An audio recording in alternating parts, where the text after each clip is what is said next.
For most of human history, the dead were not gone. Not on mine. Just elsewhere.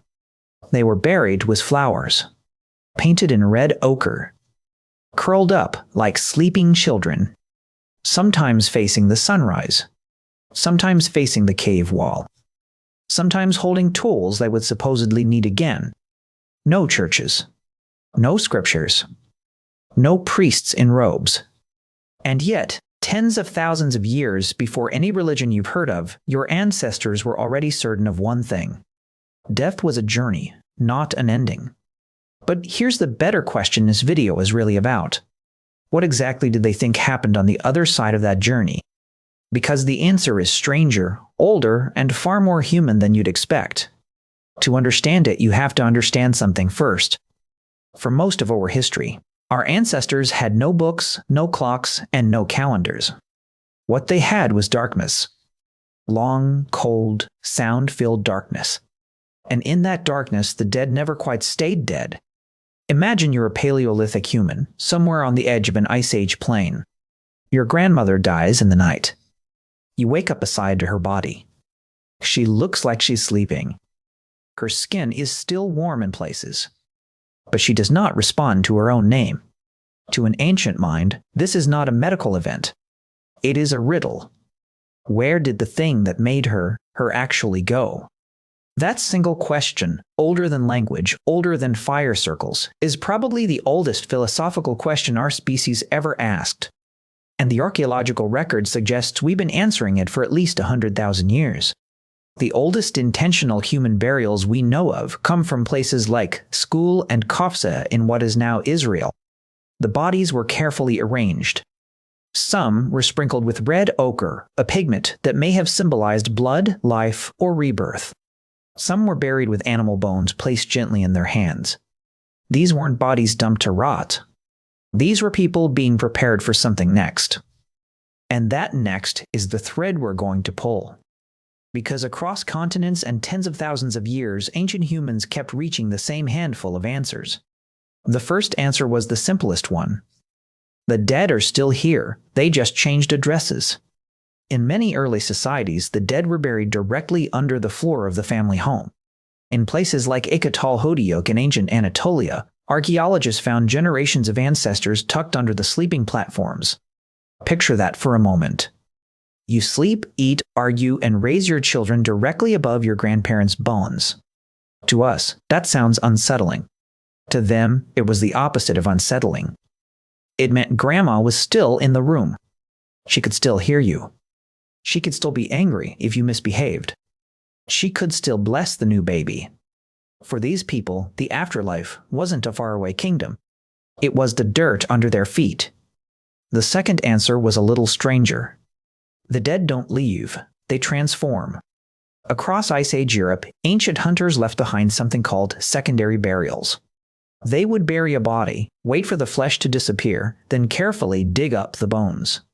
The skull might be cleaned, painted, and kept in a special place. Sometimes it was passed down for generations like an heirloom. This sounds morbid until you reframe it. To them, the person wasn't the flesh.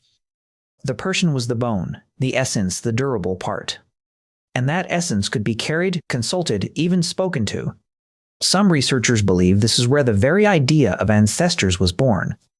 Not relatives. Not memories. Active, listening presences who still had opinions about your life. Think about that for a second. Your great-great-great-grandfather wasn't a story. He was on the shelf. The third answer is where things start getting cinematic. The dead go on a journey. Across cultures that have no possible way of having spoken to each other, a strangely similar idea kept appearing. The soul travels. Sometimes it crosses water. Sometimes it climbs a mountain. Sometimes it walks a long road westward toward the setting sun. This is why so many ancient graves are oriented in specific directions. In parts of Neolithic Europe, the dead were laid facing east toward sunrise. In other regions, they faced west, toward the place the sun went each night. The sun, after all, was the most obvious thing in the world that died and came back every single day. If a star could do it, why couldn't a person? Here's the important part. These weren't just metaphors to them. These were maps.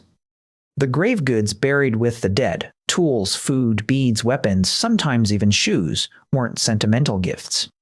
They were travel supplies. Imagine packing a suitcase for your grandmother's eternal road trip. That's closer to how it felt. Now, before we go further, let me ask you something. If you had to be buried like a Paleolithic human with 3 objects to carry into whatever comes next, what would you choose? Not your phone. Something that actually says who you were. Drop your 3 in the comments. I genuinely want to see what you take. Okay, back to the strangeness.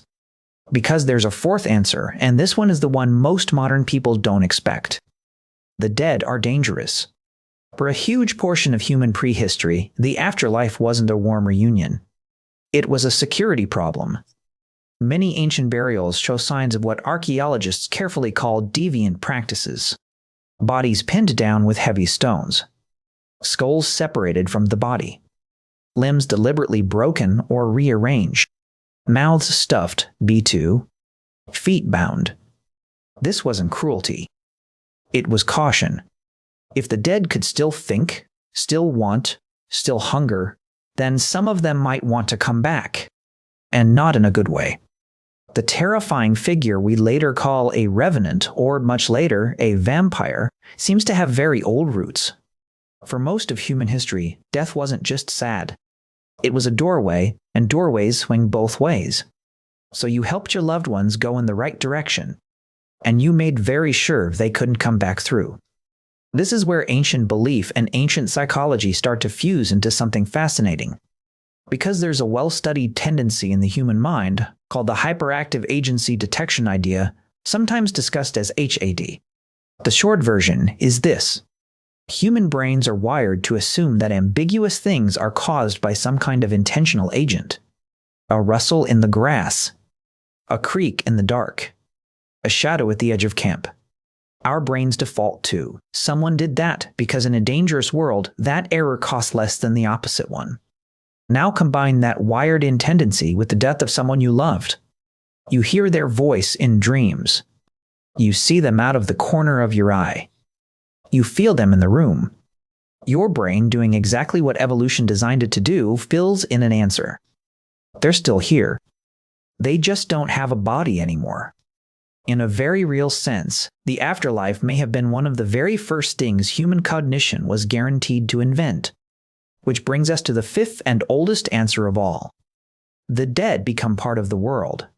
In the deepest layers of prehistory, before kingdoms, before agriculture, before written gods, the line between a person and the landscape was very thin.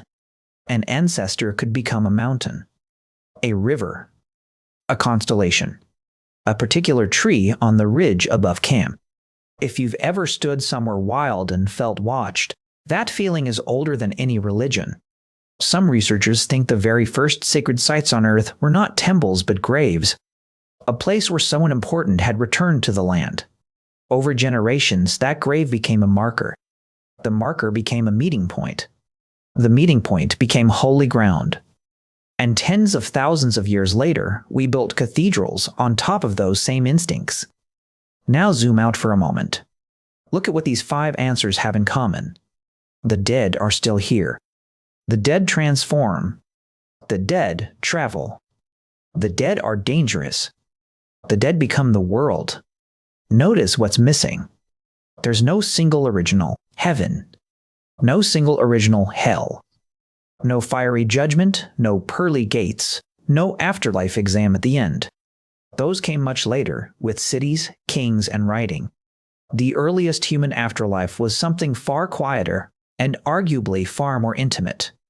It was your people, still woven into your daily life. In your floor, your tools, your dreams, your fears, and your skyline.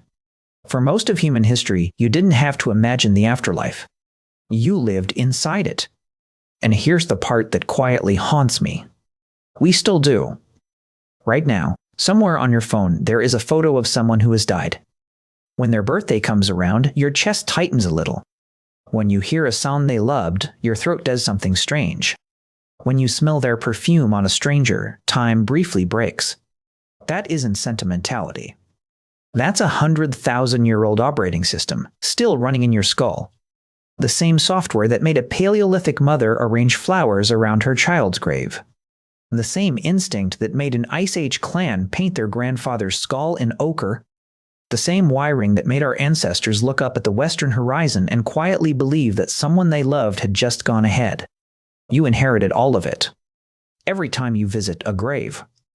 Every time you talk to someone who isn't there. Every time you keep a small object that shouldn't matter but absolutely does. You are doing something profoundly, embarrassingly, beautifully ancient. You are refusing to let the dead be only dead. And in that refusal, you are answering the same question your ancestors asked beside that first cold body in the cave. Where did the thing that made them actually go? If this one made you look at your own memories a little differently, do me a small favor. Hit the like button so more curious people stumble onto this channel. Subscribe to Hominin for more stories about who we used to be and why we still are. And tell me in the comments, who is the person you still talk to, even though they're gone? Next time, we're going further back into the strange, half-lit world of the very first human dreams. Because somewhere between the bones and the ochre, our ancestors closed their eyes at night and saw things. And what they thought those things were might change how you see your own mind. Until then, sleep well, and remember you are never quite as alone in your own head as you think.